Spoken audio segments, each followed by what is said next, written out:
السلام عليكم ورحمة الله وبركاته. النهارده أنا عايز أكلمكم في موضوع يا جماعة مهم جدا. أولا القرآن عندنا بيقول إيه؟ واعتصموا بحبل الله جميعا ولا تفرقوا. تمام؟ أولا أنا شايفه كده بسم الله ما شاء الله، يعني دلوقتي كده إخواتي المعاقين كلهم أصلا مش إيد واحدة. إيه بقى؟ إيه الدليل بقى؟ أنا بنزل فيديوهات، يا جماعة خدوا بالكم من كذا، يا جماعة اعملوا كذا، يا جماعة سووا كذا، وفي الآخر مفيش ولا واحد بيشير فيديو على بقية الصفحات بتاعت الفيسبوك. تمام؟ طبعا الكلام ده أصلا مش صح. احنا كده بلاش إيد واحدة والله العظيم. ماشي؟ أنا ليه بقول كده؟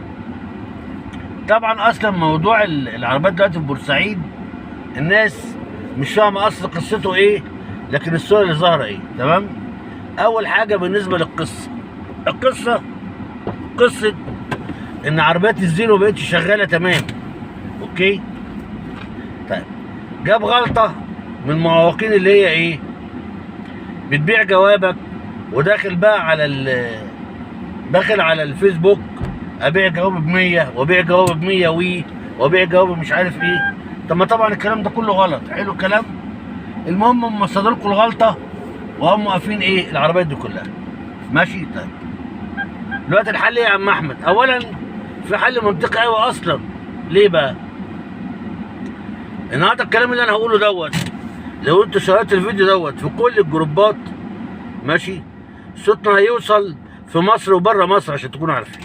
اولا انا في ناس بتكلمني من الامارات ومن السعوديه ومن الكويت، ماشي، ومن ليبيا ومن لبنان. فاصل صوتنا، يعني انا قناتي الحمد لله صوتها مسموع. ماشي. اولا عايزين نتكلم، لان الحكومه لما خدت قرارها ما درستش اي حاجه في اي حته. هو عمل حاجه واحده عشان خاطر الناس المتضرره اللي هم المستوردين والحاجات دي كلها. عمل حاجه واحده وقف لك الموضوع كله. تمام؟ طيب دلوقتي يا عم احمد الموضوع ده احنا نحله ازاي؟ هقول لكم بقى. اولا الاول نقول عواقب عشان نقول الحل ايه. ماشي. اولا العواقب اللي الحكومه عملته، العربيات دي دلوقتي واقفه بقالها فتره في الشمس ولسه هتقف فتره كمان. ماشي. طبعا المعاق خسران كتير جدا، يعني زي ما بيقولوا كده خسران الجلد والسقط. ليه بقى؟ الحكومه قالت لك احنا مش يعني المعاق اللي ورا يبقى سليم عربيته هتطلع مش هندفعها ارضيات. لا، ده انت عملت بلوه في المعاق اكتر من ارضيات اصلا. العربيات دي في منها عربيات هايبرد. تمام؟ العربيات دي في الشمس عريانه. ماشي. يعني اولا طبعا درجه الحراره عاليه، ممكن البطاريات دي نفسها بتاعت اللي هي الليثيوم بتاعت العربيات الهايبرد ديت ممكن تنفجر، ممكن تتلف. طب مين اللي هيشيل التكلفه دي؟ الحكومه مالهاش علاقه. ماشي. كاوتش العربيه ممكن يبوظ، مين اللي هيشيل التكلفه دي؟ الحكومه تقول لك ماليش علاقه. طيب العربيه في الشمس الطابلون بيتشقق، الجلد من كتر السخونيه بيشقق. طيب يبقى المفروض اصلا لو احنا تمام، والله بتكلم بجد، مش هنقول بقى ايه الشعار الكذاب، شوف يا عم احمد انت عايز تعمل احنا وراك. لا، اولا انا بنصحكم. الحاجه الثانيه، انا لو انا قلت يلا يا جماعه نعمل كذا والله ما هلاقي ولا واحد ورايا. زي المسلسل بتاع زمان كده لما واحد راح يتخانق وجايب معاه فرج واصحاب فرج. ماشي. دخل، ادخل يا فرج، فرج داخل ايد ورا وايد قدام ومفيش معاه حد. ماشي. فالمفروض اصلا ان كل واحد مننا يبتدي بنفسه.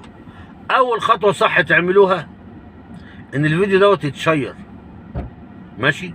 صوتنا يوصل للحكومه، احنا عارفين يا حكومه انت بتعملي ايه وليه، بس احنا كده هنتضرر. لا ما تضرنيش. ماشي. الحاجه الثانيه، يعني اللي انا عايز اقوله المفروض اصلا يبقى في عقاب من الحكومه، بس ملوش دعوه بالباقي. بمعنى ايه؟ في حل جميل قوي عشان يحافظ على العربيات مبدئيا وفي نفس الوقت يضمن الحكومه اللي هي عايزه تعمله. ايه بقى اللي ممكن يحصل او الصح يعني؟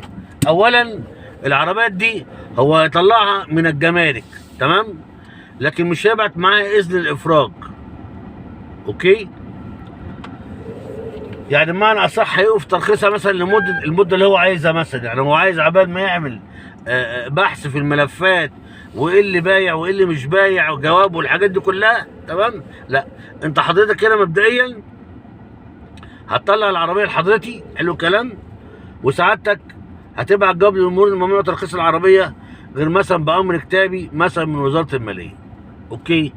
انا بقى حضرتك بعد ما خلصت والحاجات دي كلها والحمد لله طلعت عربيتي وقفتها في الظل عند بيتي، تمام؟ سعادتك بقى لما اجي ارخص باخد ورق من الماليه اقوم رايح مرخص. لكن دلوقتي انت حضرتك كده سايب لي العربيات في الشمس، لا حرام، ده مالي انا مش مالك انت. ماشي؟ فلو سمحت يا حكومه طلعي عربيات المعوقين ومنع ترخيصها مثلا لمده 6 شهور لحد حضرتك ما تراجع الملفات بتاعتك. الراجل السليم خلاص تديله جواب يروح يرخص عربيته، الراجل اللي مش سليم عاقبيه زي ما انت عايزه، لكن انا ما اخدش عاطل على باطل. ماشي؟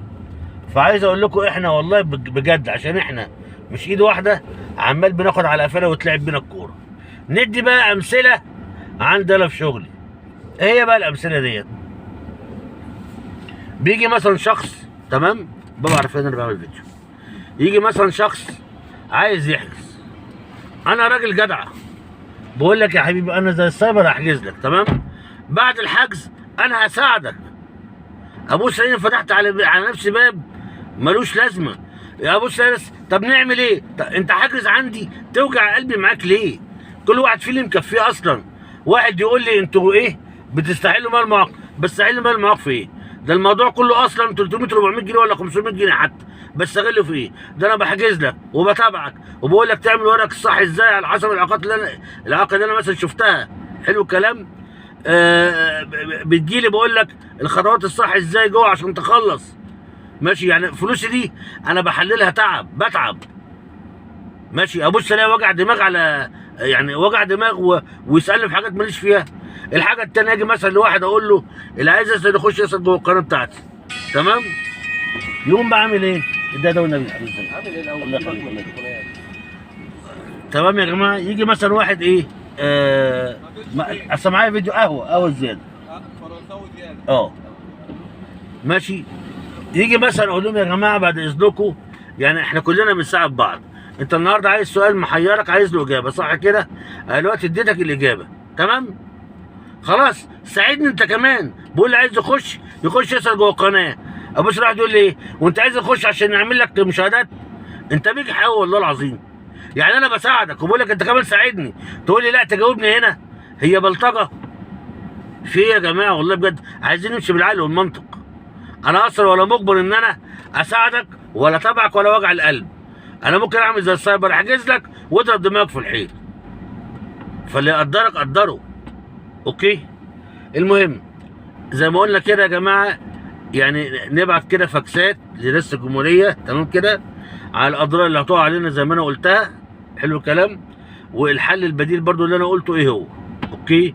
عشان حتى الخسائر تقل شويه. وكل سنه وانتم طيبين. ولو سمحتوا اي حد عايز يسال اي سؤال يخش يسالني جوه القناه بامانه. انا بعد كده مش هجاوب حد ولا على الخاص ولا على البوست اللي انا بنشره. ماشي؟ البوست اللي انا بنشره ده اللي عايز يحجز تحت امره يكلمني. ده عناية لي هديله رقم الواتس بتاعنا او عايز بقى يبعت واتس يتصل مكالمه مفيش مشاكل. لكن حد يبعت لي اي سؤال انا هرد عليه كده. لو سمحت اطرح سؤالك على القناه، ما تطرحش سؤالك على القناه اقسم بالله انا ما هجاوب عليه. لان بامانه انا ساب نفسي من كتر الاستفزاز بتاع المعاقين ده. في ايه؟ هو المعاق ده انت ربنا اللي عمل فيك كده، احنا ذنبنا ايه؟ وانت لا مؤاخذه يعني بتشيلنا الذنب ليه؟